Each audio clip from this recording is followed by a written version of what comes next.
Well, hello everyone. This is going to be a quick unboxing and overview of the Fujifilm XP130. The XP130 is a shockproof and waterproof camera. Some of you might be wondering, well, why on earth have I got this when I have a Panasonic LX100 and the Panasonic GX80, which is an interchangeable lens camera. Now, neither of my other two cameras are weather sealed, neither are they weatherproof or waterproof, and none of the interchangeable lenses I have for the GX80 are weatherproof either. So I'm going on to a holiday where there's going to be a lot of beach, sand, water, sea, what have you.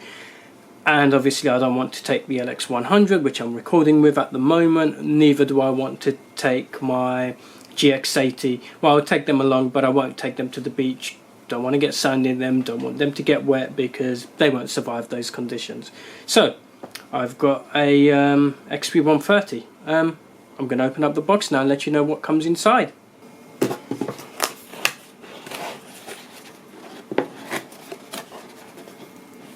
So we get a warranty booklet, got a user guide which is fairly good. Normally you get PDF versions, but there we go. Not sure what this is, but probably a quick start guide of some sort. And then we get the, if I can take it out, here we have the camera itself. Fujifilm original seal, and we'll take that out in a moment. Just go through the other accessories. So we got a little strap which matches the lime green. I picked up the lime green color, and here we have the lime green strap, wrist strap that is. We have a charger included inside the box, our battery, the UK plug adapter for the charger, and we have a USB cable. This is, I believe, a micro USB. It is a micro USB cable, so that's very handy. It means I don't need to carry this around with me because my phone uses the same cable, and same with my GX80, which is also USB chargeable. So just going to unpack the camera now. All that to one side.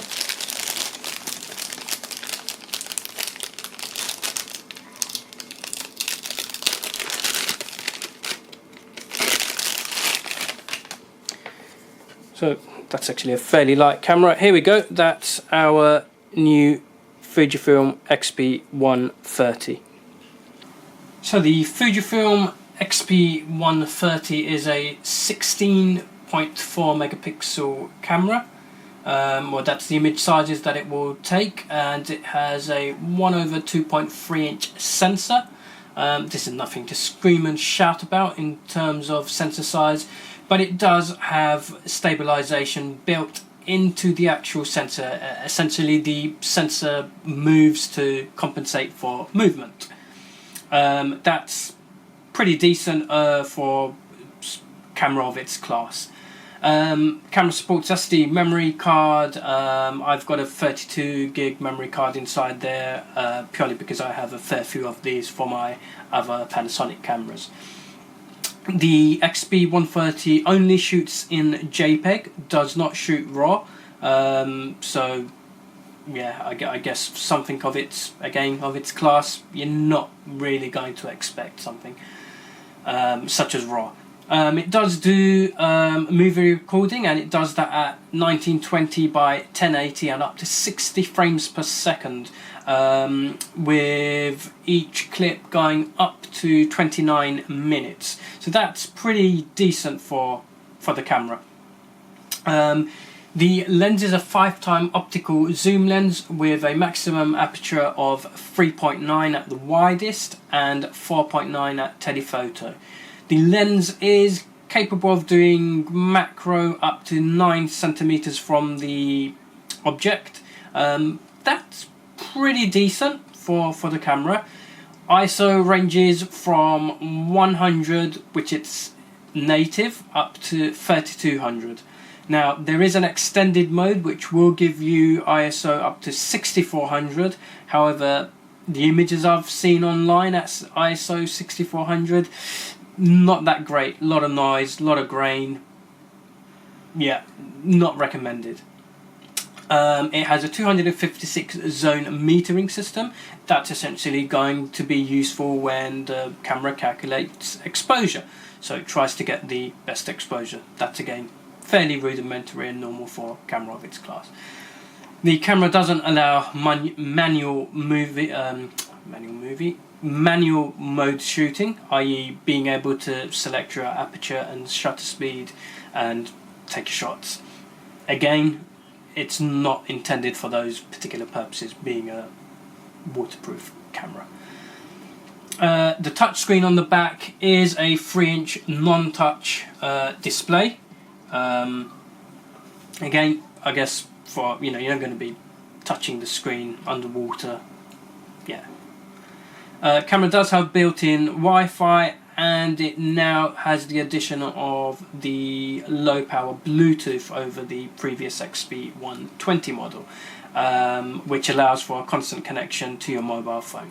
The maximum battery life, again, I've not tested this myself, but reviews and Fujifilm themselves state is about 240 shots, and that's with, I believe, a fair few of the power management features switched on. Now that we've just run through the basic specs of the camera, I will point out all the relevant buttons, controls, doors, and we'll go through and I'll let you know what they do. So let's go through the parts of our Fujifilm XP130 waterproof, shockproof camera. First, we'll begin with the front of the camera. Up here we have the microphone, so that's going to record your audio or from your surroundings or from a person that you're recording. Next up, on the top, we have our shutter button. This is what you're going to press when you need to halfway press for focus, and then you fully press to take the shot, take the picture. Next up, we have our on-off button. Of course, switch your camera on and off. We have our movie record button. I believe this button starts and stops recording for movies.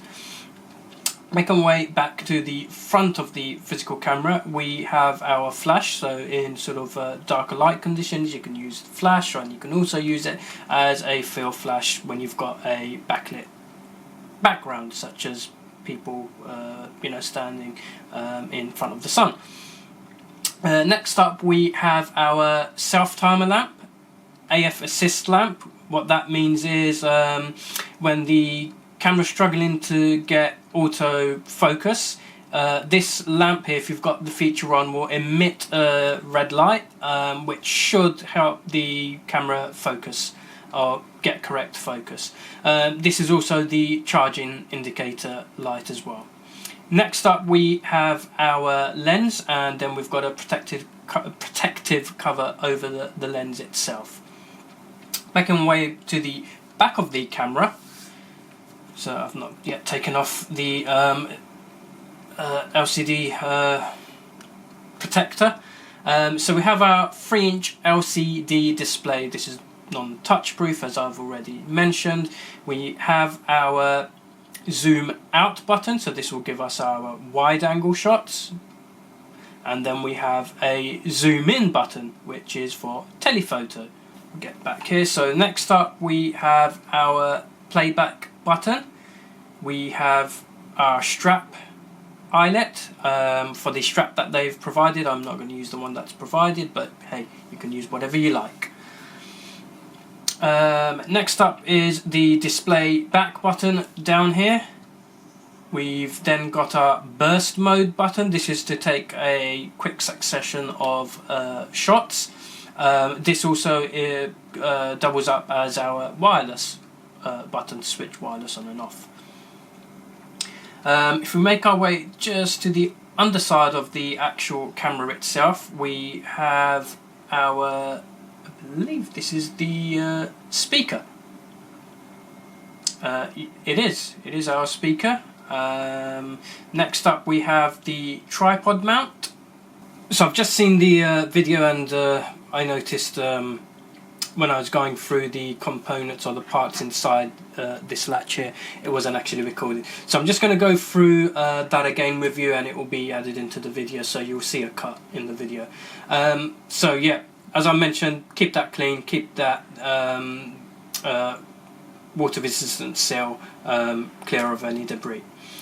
So next up we have here, which is our micro USB connector. That's for charging the camera and to, I believe, connect the camera to your computer if you need to do that to grab images.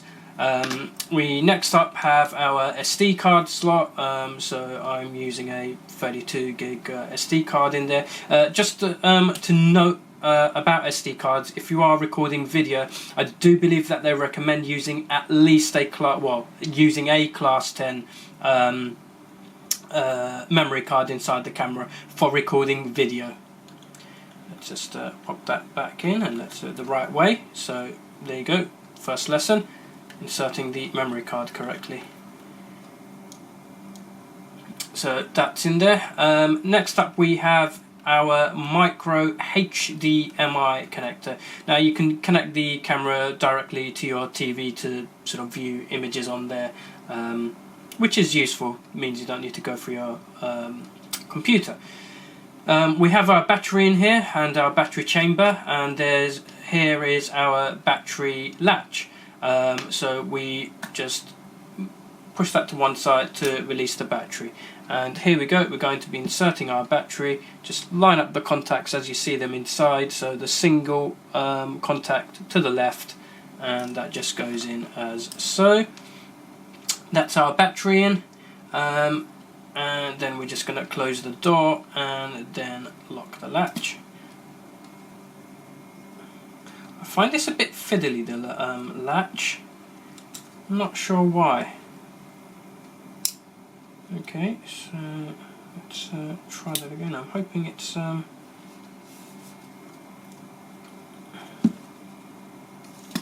an issue, or not going to become an issue. There we go. That's closed and sealed. Stay tuned, because I will go through a few more things about the camera in terms of just going through the initial setup. And I will do a full review of the XP130 in terms of picture quality, video quality, and of course, you know, how it performs in a real world situation rather than a technical studio where we're taking pictures of, well, yeah, you've seen those technical reviews. Not me, I'll do a real world review on it soon enough. Alright, stay tuned. Thanks for watching. Bye.